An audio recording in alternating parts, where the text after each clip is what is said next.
ಮೂವಿಯ ಮೊದಲನೇ ಸೀನ್ನಲ್ಲಿ ನಮಗೆ ಶಿರಚ್ಛೇದನ ಆಗಿರುವ ಹಲವಾರು ಶವಗಳನ್ನ ತೋರಿಸಲಾಗುತ್ತೆ. ಹೆಣಗಳು ಎಲ್ಲೆಂದಲ್ಲಿ ನೇತಾಡ್ತಾ ಇರುತ್ತವೆ. ಇದು ಬ್ಲಾಕ್ ಸ್ಲೇವ್ಸ್ ಅಂದರೆ ಆ ಕರಿ ಜನಾಂಗದ ಜನರ ಹಣೆಬರ ಆಗಿರುತ್ತೆ. ಇದು 1863ರ ಸಮಯ ಆಗಿರುತ್ತೆ.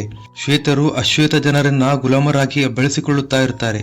ಇಲ್ಲಿ ಬಂಡಾಯ ಎತ್ತಿದವರಿಗೆ ಶಿಕ್ಷೆ ನೇರ ಮರಣದಂಡನೆ ಆಗಿರುತ್ತೆ. ವಿಶ್ವದ ಅತ್ಯುತ್ತಮ ನಟರಲ್ಲಿ ಒಬ್ಬರಾದ ವಿಲ್ ಸ್ಮಿತ್ ನಟಿಸಿರುವ ಹಾಗೂ ನೈಜ ಘಟನೆ ಮೇಲೆ ಆಧಾರಿತವಾಗಿರುವ ಈ ಚಿತ್ರದ ಹೆಸರು ಇಮೆನ್ಸಿಪೇಷನ್. ಚಿತ್ರದ ನಾಯಕ ಪೀಟರ್ ತನ್ನ ಪತ್ನಿ ಮತ್ತು ಮಕ್ಕಳ ಜೊತೆ ಹೊಲದಲ್ಲಿ ಗುಲಾಮರಾಗಿ ಕೆಲಸ ಮಾಡುತ್ತಾ ಜೀವನ ಸಾಗಿಸುತ್ತಾ ಇರ್ತಾನೆ. ಆದರೆ ಆತನ ಮಾಲೀಕ ಆತನನ್ನು ಬೇರೆ ಕಡೆ ಮಾರಿಬಿಡ್ತಾನೆ. ಕೆಂಪು ಜನಾಂಗದ ಕೆಲವರು ಪೀಟರ್ ಅನ್ನ ಬಲವಂತವಾಗಿ ಎತ್ತಿಕೊಂಡು ಹೋಗೋಕೆ ಪ್ರಯತ್ನ ಮಾಡ್ತಾರೆ. ಪೀಟರ್ ಇದನ್ನು ವಿರೋಧಿಸಿದಾಗ ಅವರು ಆಕೆ ಹೆಂಡತಿಯನ್ನು ಕೊಲ್ಲೋಕೆ ಮುಂದಾಗ್ತಾರೆ. ಆಗ ಪೀಟರ್ ತನ್ನ ಹೆಂಡತಿಯ ಪ್ರಾಣ ಉಳಿಸಲು ಅವರ ಮಾತಿಗೆ ಒಪ್ತಾನೆ. ಆತನನ್ನು ಬೇರೆ ಗುಲಾಮರ ಜೊತೆಯಲ್ಲಿ ಪಿಂಜರೆಗೆ ನೂಕಿ ಬಿಡ್ತಾರೆ. ಪೀಟರ್ ಅನ್ನ ಒಂದು ಕ್ಯಾಂಪ್ಗೆ ತರಲಾಗುತ್ತೆ. ಅಲ್ಲಿನ ಮಾಲೀಕನ ಹೆಸರು ಜಿಮ್ ಫೈಸಲ್ ಆಗಿರುತ್ತೆ.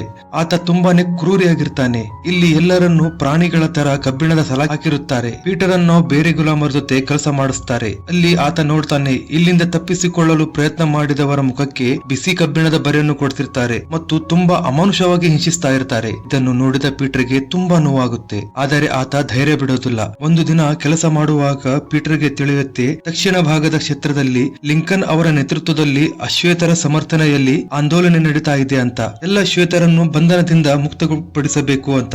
ಇದನ್ನು ಕೇಳಿದ ಪೀಟರ್ಗೆ ಇನ್ನಷ್ಟು ಧೈರ್ಯ ಬರುತ್ತೆ. ಆದರೆ ಆತ ಸರಿಯಾದ ಸಮಯಕ್ಕಾಗಿ ಕಾಯ್ತಾ ಇರ್ತಾನೆ. ಜಿಮ್ ಕೂಡ ಪೀಟರ್ನ ನಡವಳಿಕೆ ನೋಡಿ ಆತನ ಮೇಲೆ ಕಣ್ಣಿಟ್ಟಿರ್ತಾನೆ. ಒಂದು ದಿನ ರಾತ್ರಿ ಜಿಮ್ ಪೀಟರ್ ಹತ್ರ ಬರ್ತಾನೆ. ನಾನೇ ನಿಮ್ಮ ದೇವರು, ನೀವೆಲ್ಲ ನನಗೆ ನಾಯಿ ಸಮಾನ, ನಾನಿರೋದ್ರಿಂದಲೇ ನೀವೆಲ್ಲ ಜೀವಂತವಾಗಿದ್ದೀರಿ ಅಂತ ಹೇಳ್ತಾನೆ. ಆಗ ಪೀಟರ್, ಹಾಗಾದ್ರೆ ನಮಗೂ ಕೂಡ ನಿಮ್ಮ ನಾಯಿಗೆ ಸಿಗೋ ಆಹಾರ ಸಿಗಬೇಕು ಅಂತ ಹೇಳ್ತಾನೆ. ಇಲ್ಲಿ ಎಲ್ಲರಿಗೆ ನಾಯಿಗೆ ಕೊಡೋ ಆಹಾರದಿಂದಲೂ ಕೆಟ್ಟದಾದ ಆಹಾರ ಸಿಗುತ್ತಿರುತ್ತೆ. ಮಾರನೇ ದಿನ ಜಿಮ್ ಪೀಟರ್ ಅನ್ನು ತನ್ನ ನಾಯಿಯಿಂದ ಹೆದರಿಸ್ತಾನೆ. ಆದರೆ ಆತ ಏನು ಮಾಡದೆ ಹಾಗೆ ಬಿಡ್ತಾನೆ. ಕೆಲವು ದಿನಗಳ ನಂತರ ಅತಿಯಾದ ಕೆಲಸದಿಂದ ಒಬ್ಬ ಕೆಲಸಗಾರನ ಮೃತ್ಯು ಆಗಿಬಿಡುತ್ತೆ. ಕೆಂಪು ಮನುಷ್ಯ ಪೀಟರ್ಗೆ ಆತನ ದೇಹವನ್ನು ಹೂತು ಹಾಕಲಿಕ್ಕೆ ಹೇಳ್ತಾನೆ. ಪೀಟರ್ಗೆ ಇದೇ ಸಮಯ ಸರಿಯಾಗಿದೆ ಅನಿಸುತ್ತೆ. ಆ ಜಾಗದಲ್ಲಿ ಬಾಂಬ್ ಸ್ಫೋಟ ಆಗ್ತಾ ಇರುತ್ತವೆ. ಸ್ಫೋಟದ ಶಬ್ದ ಆಗೋ ಸಮಯ ನೋಡಿ ಪೀಟರ್ ಅಲ್ಲಿದ್ದ ಇಬ್ಬರು ಗಾರ್ಡ್ಗಳ ಮೇಲೆ ಹಲ್ಲೆ ಮಾಡಿ ಬಿಡ್ತಾನೆ. ಇದನ್ನು ಕಂಡ ಉಳಿದ ಗುಲಾಮರು ವಿದ್ರೋಹ ಮಾಡಿ ಅಲ್ಲಿಂದ ತಪ್ಪಿಸಿಕೊಳ್ಳಲು ಓಡೋಕೆ ಶುರು ಮಾಡ್ತಾರೆ. ಜಾನ್ ಅನ್ನೋ ವ್ಯಕ್ತಿ ಒಂದು ಗನ್ನನ್ನು ಎತ್ಕೋತಾನೆ. ಪೀಟರ್ ಒಂದು ಚಾಕುವನ್ನು ಎತ್ಕೋತಾನೆ. ಪೀಟರ್ನ ಹಿಂದೆ 3 ಜನವಿರ್ತಾರೆ. ಆದರೆ ಅಷ್ಟರಲ್ಲೇ ಜಿಮ್ಗೆ ಈ ವಿಷಯ ತಿಳಿಯುತ್ತೆ. ಆತ ತನ್ನ ಶಿಕಾರಿ ನಾಯಿಗಳ ಜೊತೆ ಅವರ ಹಿಂದೆ ಬಿದ್ದು ಬಿಡ್ತಾನೆ. ಪೀಟರ್ ಮತ್ತು ಆತನ ಜೊತೆಗಾರರು ಸೇರಿ ಒಂದು ಕೆರೆ ಕಡೆ ಬಂದು ನಿಲ್ತಾರೆ. ನಾಯಿಗಳಿಂದ ಪಾರಾಗಬೇಕಾದರೆ ಇವರು ಇದನ್ನು ದಾಟಲೇಬೇಕು. 3 ಜನ ಹಿಂದೆ ಮುಂದೆ ನೋಡದೆ ಅದರಲ್ಲಿ ಜಿಗಿದು ಬಿಡ್ತಾರೆ. ಆದರೆ 4ನೇ ಆತ ಹೆದರಿ ಅಲ್ಲೇ ನಿಂತ್ಕೊಂಡ್ಬಿಡ್ತಾನೆ. ಯಾಕಂದರೆ ಆತ ಅದರಲ್ಲಿ ಒಂದು ಮೊಸಳೆ ನೋಡಿರ್ತಾನೆ. ಅಷ್ಟರಲ್ಲಿ ಆ ಶಿಕಾರಿ ನಾಯಿಗಳು ಅವನ ಮೇಲೆ ದಾಳಿ ಮಾಡಿ ಬಿಡ್ತವೆ. ಜಿಮ್ ಅಲ್ಲಿಗೆ ಬರ್ತಾನೆ ಮತ್ತು ಆ ಗುಲಾಮನನ್ನು ಹೋಗೋಕೆ ಹೇಳ್ತಾನೆ. ಆತ ಸ್ವಲ್ಪ ಮುಂದೆ ಹೋದ ಮೇಲೆ ಆತನನ್ನು ಗುಂಡು ಹೊಡೆದು ಸಾಯಿಸಿಬಿಡ್ತಾನೆ. ಇತ್ತ ಪೀಟರ್ ಮತ್ತು ಆತನ ಜೊತೆಗಾರರು ಜೀವ ಉಳಿಸಲು ಬೇರೆ ಬೇರೆ ದಿಕ್ಕಿಗೆ ಓಡ್ತಾರೆ. ಪೀಟರ್ ಅಲ್ಲಿಂದ ಓಡ್ತಾ ಒಂದು ಬಂಗಲೆ ಹತ್ರ ಬರ್ತಾನೆ. ಅದು ಶ್ವೇತವರ್ಣದವರ ಬಂಗಲೆ ಆಗಿರುತ್ತೆ. ಪೀಟರ್ಗೆ ಗಾಯ ಆಗಿರುತ್ತೆ ಮತ್ತು ಆಯಾಸವೂ ಆಗಿರುತ್ತೆ. ಆತ ಗಾಯದ ಮೇಲೆ ಗಿಡದ ಹಗ್ಗ ಕಟ್ಟಿಕೊಳ್ತಾನೆ. ಅಲ್ಲಿಂದ ನೀರು ಕುಡಿದು ಓಡುವಾಗ ಒಂದು ಬಟ್ಟೆ ಮತ್ತು ಬಟಾಟೆಯನ್ನು ಎತ್ಕೋತಾನೆ. ಇದನ್ನು ಆ ಮನೆಯಲ್ಲಿರೋ ಹುಡುಗಿ ನೋಡಿ ಗಂಟೆ ಶಬ್ದ ಮಾಡಿಬಿಡ್ತಾಳೆ. ಆ ಶಬ್ದವನ್ನು ಕೇಳಿ ಪೀಟರ್ನ ಹುಡುಕುತ್ತಿರೋ ಆ ಕೆಂಪು ಜನರು ಅಲ್ಲಿಗೆ ಬರ್ತಾರೆ. ಪೀಟರ್ಗೆ ಅನಿಸುತ್ತೆ, ನಾನೀಗ ಸಿಕ್ಕಾಗಿಕೊಂಡಿದ್ದೇನೆ ಅಂತ. ಆತ ಒಂದು ಚಿಕ್ಕ ಕೆರೆಯಲ್ಲಿ ಉಸಿರು ತಡೆದು ಮುಳುಗು ಹೋಗ್ತಾನೆ. ಸ್ವಲ್ಪ ಹೊತ್ತಿನ ನಂತರ ಅವರು ಹೊರಟು ಹೋಗ್ತಾರೆ. ಪೀಟರ್ ಇನ್ನೇನು ತೊಂದರೆ ಇಲ್ಲ ಅನ್ನುವಷ್ಟರಲ್ಲಿ ಹಿಂದಿನಿಂದ ಒಂದು ಮೊಸಳೆ ದಾಳಿ ಮಾಡಿಬಿಡುತ್ತೆ.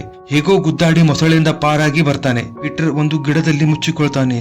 ಆತನಿಗೆ ತುಂಬಾ ಗಾಯ ಆಗಿರುತ್ತೆ. ನಾಯಿಗಳು ಆತನ ವಾಸನೆ ಕಂಡು ಹಿಡಬಾರದು ಅಂತ ಆತ ಮೈ ಮೇಲೆ ಸೆಗಣಿಯನ್ನು ಬೆಳೆಸ್ಕೊಳ್ತಾನೆ.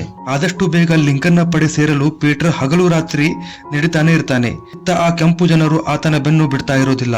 ಕಾಡಿನಲ್ಲಿ ಆತನಿಗೆ ಒಂದು ಗುಡಿಸಲು ಕಾಣುತ್ತೆ. ನಿಧಾನವಾಗಿ ಹತ್ತಿರ ಹೋದಾಗ ಅಲ್ಲಿ ಯಾರೂ ಇರೋದಿಲ್ಲ. ತನ್ನ ಹತ್ತಿರ ಇರೋ ಚಾಕುವನ್ನು ಬಿಸಿ ಮಾಡಿ ತನ್ನ ಗಾಯದ ಮೇಲೆ ಬರೆ ಕೊಡ್ತಾನೆ. ಆತನಿಗೆ ತುಂಬಾ ನೋವಾಗುತ್ತೆ. ಆಗ ಆತನಿಗೆ ತನ್ನ ಹೆಂಡತಿ ಮತ್ತು ಮಕ್ಕಳ ನೆನಪಾಗುತ್ತೆ. ಆತ ತನ್ನ ನೋವನ್ನು ತಡೆದುಕೊಂಡು ಮತ್ತೆ ಮೇಲೆ ಇಡುತ್ತಾನೆ. ಒಂದು ಗಿಡ ಹತ್ತಿ ಅಲ್ಲಿಂದ ಜೇನನ್ನು ತೆಗೆದು ತನ್ನ ಹೊಟ್ಟೆ ತುಂಬಿಸ್ಕೋತಾನೆ. ನಂತರ ಕೆಂಪು ಜನರು ಅಲ್ಲಿಗೆ ಬರ್ತಾರೆ. ಅಷ್ಟರಲ್ಲಿ ಪೀಟರ್ ಅಲ್ಲಿಂದ ಹೋಗಿರ್ತಾನೆ. ಪೀಟರ್ಗೆ ಈಗ ತುಂಬಾ ಆಯಾಸ ಆಗಿರುತ್ತೆ. ಆದರೂ ಆತ ಧೈರ್ಯ ಬಿಡದೆ ನಡೀತಾನೆ ಇರ್ತಾನೆ. ಸ್ವಲ್ಪ ದೂರದಲ್ಲಿ ಪೀಟರ್ಗೆ ಜಾನ್ ಸಿಗ್ತಾನೆ. ಪೀಟರ್ ಆತನಿಗೆ ಈರುಳ್ಳಿ ಕೊಟ್ಟು ಮೈಗೆ ಹಚ್ಚಿಕೊಳ್ಳಲು ಹೇಳ್ತಾನೆ. ಯಾಕೆಂದರೆ ನಾಯಿಗಳು ಅವರ ವಾಸನೆ ಬರದಿರಲಿ ಅಂತ.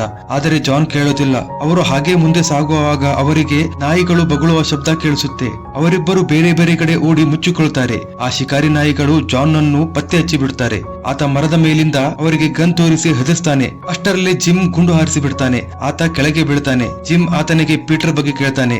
ಆತ ಪೀಟರ್ ಇರೋ ಕಡೆ ನೋಡ್ತಾನೆ, ಆದ್ರೆ ಏನೂ ಹೇಳೋದಿಲ್ಲ. ಸಿಟ್ಟಿನಿಂದ ಜಿಮ್ ಆತನ ತಲೆ ಕತ್ತರಿಸಿ ಬಿಡ್ತಾನೆ. ಇಲ್ಲಿ ಪೀಟರ್ ಈ ಎಲ್ಲ ದೃಶ್ಯವನ್ನು ನೋಡ್ತಾ ಇರ್ತಾನೆ, ಆದರೆ ಆತ ಅಸಹಾಯನಾಗಿದ್ದಾನೆ. ನಂತರ ಅಲ್ಲಿ ಮಳೆ ಬರೋಕೆ ಶುರು ಆಗುತ್ತೆ. ಕೆಂಪು ಜನರು ಅಲ್ಲಿಂದ ಹೊರಟು ಹೋಗ್ತಾರೆ. ಪೀಟರ್ ಹೊರಗಡೆ ಬರ್ತಾನೆ. ಪೀಟರ್ ತನ್ನ ಜೊತೆಗಾರನ ಶವದ ಮೇಲೆ ಕೈ ಇಟ್ಟು ಪ್ರತಿಜ್ಞೆ ಮಾಡ್ತಾನೆ, ಯಾವುದೇ ಕಾರಣಕ್ಕೂ ಈ ಅತ್ಯಾಚಾರಿಗಳನ್ನು ಬಿಡೋದಿಲ್ಲ ಅಂತ. ಅಷ್ಟರಲ್ಲಿ ರಾತ್ರಿ ಆಗುತ್ತೆ. ಪೀಟರ್ ಈಗ ಕಾಡಿನಿಂದ ಹೊರಗಡೆ ಬಂದು ಒಂದು ಮನೆ ನೋಡ್ತಾನೆ. ಅದಕ್ಕೆ ಬೆಂಕಿ ಹತ್ತಿರುತ್ತೆ.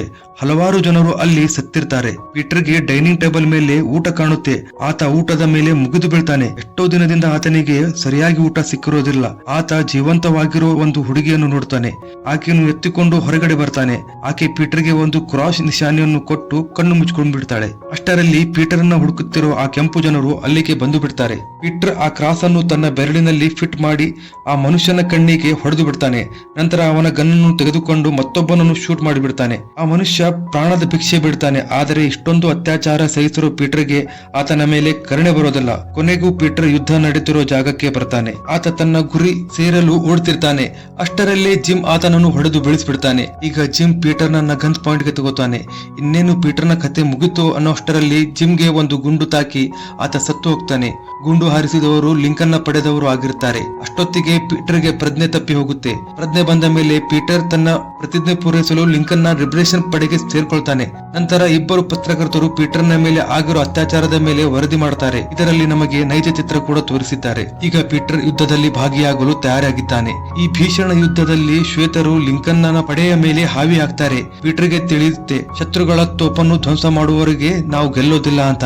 ಅದಕ್ಕಾಗಿ ಪೀಟರ್ ಕೆಲವರು ಸೈನಿಕರ ಜೊತೆ ತೋಪನ್ನು ಧ್ವಂಸಗೊಳಿಸುತ್ತಾನೆ. ಕೊನೆಗೆ ಸಾವಿರಾರು ಸೈನಿಕರ ಬಲಿದಾನದ ನಂತರ ಲಿಬರೇಷನ್ ಪಡೆ ಗೆದ್ದಿರುತ್ತೆ. ಈಗ ಪೀಟರ್ ಲಿಂಕನ್ನ ಪಡೆ ಜೊತೆ ಶ್ವೇತರು ತನ್ನ ಜನರನ್ನು ಗುಲಾಮರಾಗಿ ಇಟ್ಟಿರೋ ಜಾಗಕ್ಕೆ ಹೋಗ್ತಾನೆ. ಆ ಶ್ವೇತ ಜನರನ್ನು ಬಂಧಿಸಲಾಗುತ್ತೆ, ಇಲ್ಲ ಗುಂಡಿಕ್ಕಲಾಗುತ್ತೆ.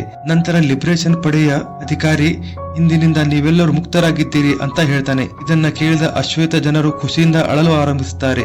ಅವರ ಆನಂದಕ್ಕೆ ಏಣಿನೇ ಇರೋದಿಲ್ಲ. ಪೀಟರ್ ಈಗ ತನ್ನ ಹೆಂಡತಿ ಮಕ್ಕಳನ್ನು ಹುಡುಕ್ತಿರ್ತಾನೆ, ಆದರೆ ಅವರು ಸಿಗ್ತಿರ್ಲಿಲ್ಲ. ತುಂಬಾ ಸಮಯದ ನಂತರ ಆತನಿಗೆ ತನ್ನ ಹೆಂಡತಿ ಕಾಣಿಸ್ತಾಳೆ. ಆತ ಓಡಿ ಹೋಗಿ ತನ್ನ ಕುಟುಂಬವನ್ನು ಅಪ್ಪಿಕೊಳ್ತಾನೆ. ಚಿತ್ರದ ಕೊನೆಯಲ್ಲಿ ನಮಗೆ ತಿಳಿಸ್ತಾರೆ ಈ ಯುದ್ಧದ ನಂತರ ಕನಿಷ್ಠ 40 ಲಕ್ಷ ಅಶ್ವೇತರನ್ನು ಬಿಡುಗಡೆ ಮಾಡಿಸಲಾಗಿತ್ತು ಅಂತ. ಈ ನೈಜ ಕಥೆಯ ಎಕ್ಸ್ಪ್ಲನೇಷನ್ ನಿಮಗೆ ಇಷ್ಟ ಆಗಿದ್ರೆ ಲೈಕ್ ಮಾಡಿ, ಶೇರ್ ಮಾಡಿ, ಸಬ್ಸ್ಕ್ರೈಬ್ ಮಾಡಿ ಮತ್ತು ಸ್ಕ್ರೀನ್ ಮೇಲೆ ಕಾಣ್ತಿರೋ ವಿಡಿಯೋನ ಕ್ಲಿಕ್ ಮಾಡಿ. ಹೇಗೆ ಒಬ್ಬ ಟೇಲರ್ ಇಡೀ ಗ್ಯಾಂಗ್ ಅನ್ನು ನಾಶ ಮಾಡಿದ ಅನ್ನೋ ಸಸ್ಪೆನ್ಸ್ ಸ್ಟೋರಿಯನ್ನ ನೋಡಿ ಎಂಜಾಯ್ ಮಾಡಿ. Thank you.